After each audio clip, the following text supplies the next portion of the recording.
Alassane Ouattara à Paris pour quémander la visite de son maître à Abidjan au mois d'avril.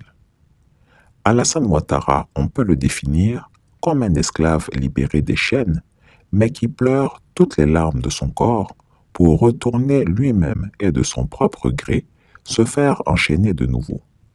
Cette image est bien représentative de ce qu'est le despote ivoirien. Il a une facilité à se soumettre au maître blanc. Tout au long de sa vie, il a développé un complexe eurasien, c'est-à-dire qu'il est soumis à la couleur blanche ou jaune et à un mépris pour sa propre race. Il faut rappeler qu'en plus de considérer d'être une intelligence supérieure, il aime se départir de ses frères noirs qu'il voit comme des êtres inférieurs. Vous l'aurez compris, il est très enclin à respecter les décisions des juridictions internationales, en guillemets blanches, mais est prêt à saboter les décisions des juridictions supranationales, en guillemets noires. Je crois que nous nous sommes déjà prononcés sur les décisions de la Cour africaine, Cour africaine des droits de l'homme et des peuples. Pour nous, ce sont des décisions qui sont nulles et de nul effet, qui porteraient atteinte à notre souveraineté. Nous ne les appliquons pas, nous n'avons pas l'intention de les appliquer. Et je signale que sur 54 États membres de l'Union africaine, il y avait 9 qui étaient membres de la Cour africaine. Et depuis le retrait du Bénin, du Rwanda et de la Côte d'Ivoire, et même de la Tanzanie, il ne reste plus que 6. Donc, il y avait 10 pays seulement qui étaient membres. Maintenant, il y en a 4 qui se sont retirés. Il n'y a que 6 pays qui reconnaissent l'autorité de la Cour africaine des droits de l'homme et qui est sous tutelle de l'Union africaine. Par conséquent, pour nous, c'est une décision nulle, de nul effet, qui n'est pas applicable et qui ne sera pas appliquée en Côte d'Ivoire. Et pour être hors sol, Alassane Ouattara l'est. Au moment où la géopolitique et la realpolitik en appellent à changer véritablement de paradigme, lui est encore au stade de faire les yeux doux à Emmanuel Macron, le président français, qui est désormais la risée dans toutes les sphères politiques internationales. Ce gamin, dont les Muppet Show et la trop grande volubilité font passer pour un amuseur de galerie, n'a d'influence que sur les dirigeants de la trempe du dictateur des lagunes. Ce dernier profite de son séjour sanitaire hexagonal pour solliciter sa visite en Afrique. Alassane Ouattara, qui a concouru maladroitement et heureusement à l'effondrement de l'influence française en Afrique, croit tenir le bon filon pour qu'Emmanuel Macron se refasse une santé sur le continent.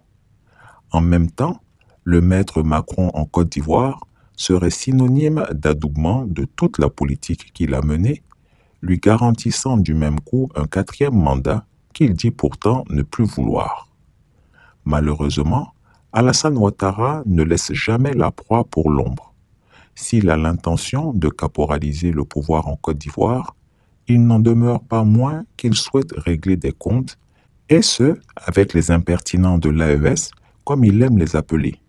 Il les considère comme des impénitents qui ne doivent pas s'en sortir à bon compte. Une visite d'Emmanuel Macron en Afrique servirait donc à motiver les récalcitrants sur l'option militaire, mais aussi à les persuader que l'AES doit disparaître pour ne pas que la CEDEAO soit définitivement enterrée. L'AES, pour le tyran Ouattara, est le prolongement de la Russie. Si donc cette alliance prospère, cela pourrait encourager d'autres coups d'État qui donneraient un accès maritime à la Russie pour prendre pied dans la sous-région et par la même occasion chasser définitivement la France. Alors nous attendons beaucoup de choses de la Russie et nous avons beaucoup de choses à offrir à la Fédération. Parce que nous savons tous le rôle international que joue le président Poutine. Et je crois que grâce à lui, la paix règne dans beaucoup d'endroits dans le monde. Et également, la Russie est membre permanent du Conseil de sécurité. Et vous savez, la Côte d'Ivoire est actuellement au Conseil de sécurité. Et nous avons une excellente collaboration avec l'ambassadeur de Russie. J'en profite pour féliciter l'ambassadeur de Russie en Côte d'Ivoire, qui fait un excellent travail. Nous venons pour dire à nos amis russes que nous voulons qu'ils viennent investir en Côte d'Ivoire. La Côte d'Ivoire est un pays qui a le plus fort taux de croissance dans le monde, parmi les 3 ou 4 pays dans le monde. 8 à 9% par an. Nous avons des gisements de gaz, des gisements de pétrole. Donc nous voulons que les sociétés russes viennent investir également dans les infrastructures et nous voulons aussi au plan culturel développer des relations d'amitié avec le peuple russe. Choguel a pu trouver un moyen de faire adhérer une bonne partie de la population à un combat que lui seul est en train de mener, quoi. Maintenant, c'est le combat contre la France, c'est le combat contre l'Occident. Donc, il y a un certain nombre de gens qui sont derrière eux pour ça. Mais ils commencent aujourd'hui à réaliser que économiquement, financièrement, ça ne va pas, ça ne peut pas aller. Mais ils sont idiots. La Russie est la 11e puissance économique aujourd'hui. La Russie n'emprunte pas les moyens du Canada ou de la Corée. Vraiment, c'est pas la Russie qui va régler leurs problèmes. C'est vraiment, on doit être des naïfs et des ignorants. Ils sont très naïfs. Ils sont vraiment très très naïfs. Et il n'y a pas de gens qui réfléchissent autour d'eux et puis sur ces aspects économiques-là. Cependant, ce qu'il faut savoir, c'est que par-dessus tout, Alassane Ouattara prêche pour sa propre chapelle.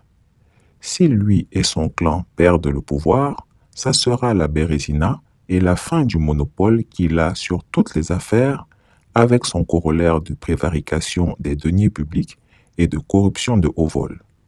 Le despote des lagunes a tellement à perdre, consécutivement à la prédation des deniers publics, qu'il en a l'insomnie. Il faut donc tout faire, attaquer sur tous les fronts, pour espérer gagner au moins la bataille en Côte d'Ivoire. Alassane Ouattara veut qu'Emmanuel Macron vienne courant avril 2014 pour une tournée africaine. Ce dernier, qui n'écarte pas l'option militaire en envoyant des troupes françaises combattre en Ukraine, ne va-t-il pas profiter de cette visite pour recruter des tirailleurs africains du XXIe siècle, comme avait voulu faire l'Ukraine en début de la guerre avec la Russie? Cette option n'est pas à négliger. Nous sommes dans une position d'infériorité militaire absolument inouïe, puisque les Russes ont des armements qui sont très supérieurs aux nôtres, en particulier ces missiles qui vont à 10 fois la vitesse du son que personne ne peut arrêter. Si quelqu'un met en danger la vie d'un soldat français, sachant qu'il n'y a pas une chance et que ça n'amènera à aucun progrès militaire, vous utilisez l'arme militaire quand vous avez une chance de gagner, ou bien vous êtes un crétin. Alors là, ce que Macron est en train d'essayer d'organiser, c'est une montée aux extrêmes qui n'a pas lieu d'être. Parce que les intérêts vitaux de la France ne sont pas engagés. Si ces hommes-là ont atteint un niveau de lâcheté suffisant, je vais aller un pas plus loin. Il faut que le peuple se révolte. Il faut que le peuple aille et qu'on aille les chercher. Comme il l'avait dit, il y a quelqu'un qui vient de me chercher. On ira le chercher. Mais voilà, nous apprenons que plutôt qu'Emmanuel Macron, c'est le ministre français des Affaires étrangères, Stéphane Séjourné, qui sera bientôt en Côte d'Ivoire pour faire légaliser l'homosexualité et les LGBTQ+. En effet, le ministre français Séjourné, lui-même homosexuel, ancien ou ancienne compagne ou compagnon, je ne sais pas qui est qui, de l'actuel Premier ministre français, Gabriel Attal, est annoncé à Abidjan pour le 8 avril 2024. Ce ministre homosexuel vient à la suite de l'accord donné par Alassane Ouattara de légaliser l'homosexualité en Côte d'Ivoire à son retour d'Europe. Il faut signaler que quand ce ministre PD a voulu venir en Afrique, tous les pays ont refusé, sauf évidemment la Côte d'Ivoire au titre des pays francophones. Le ministre français des Affaires étrangères ne visitera donc que le Kenya, le Rwanda et la Côte d'Ivoire. Bonne chance aux Ivoiriens qui seront bientôt contraints de devenir des homosexuels. En tout cas, moi, Chris Yapi, je vais aller prendre la nationalité de l'AES pour ne pas devenir PD. Des principes fondamentaux, de lourds impacts, principes les plus élémentaires de la capacité ukrainienne de produire. Nous savons que l'efficacité de ces technologies est précieuse. Peut-être que M. Séjourné aurait dû séjourner un peu plus à l'école. Parce que de voir un ministre des Affaires étrangères aussi étranger à la langue française, je trouve ça profondément choquant et même révoltant. L'abaissement du Quai d'Orsay avec les propos de M. Séjourné fait très peur.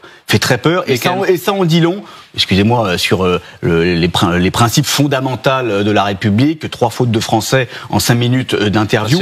Si on commence à relever l'ensemble des fautes de français de l'ensemble de la représentation nationale, vous êtes sûr qu'au Rassemblement national, il n'y a jamais eu de faute de conjugaison? Excusez-moi, quand on est au Quai d'Orsay et quand on a la charge de représenter la France à l'étranger, la moindre des choses, c'est de parler sur le fond, pour terminer.